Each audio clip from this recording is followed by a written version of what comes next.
Question: what are the limits of the law of attraction?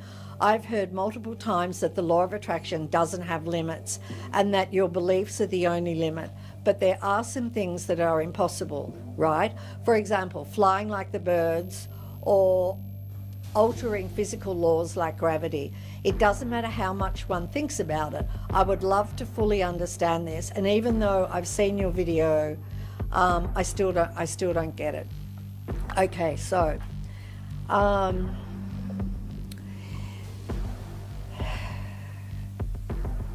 there are yogis in India. There were scientists who went and tested the yogis. There are yogis in India that can do extraordinary things. The same kind of things that, you know, were recorded in the Bible that Jesus did. They also, Yogananda. Yogananda has a book called the Autobiography of a Yogi, and that is full of all these incredible things that these yogis did and can do. They could make food manifest.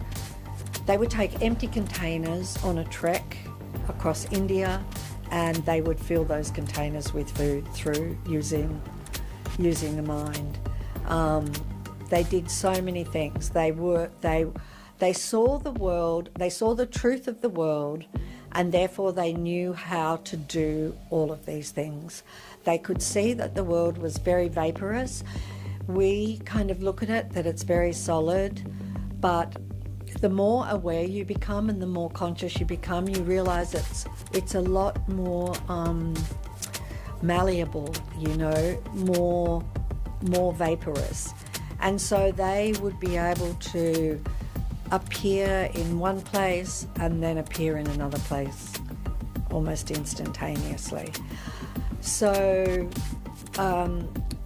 I've also, not that I'm going to name names, but I've also know of teachers that are able to do those things as well.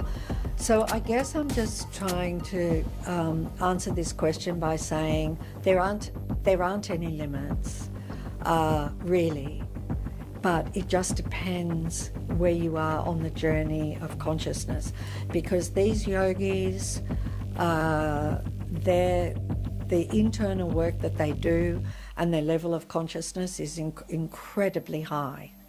Okay, so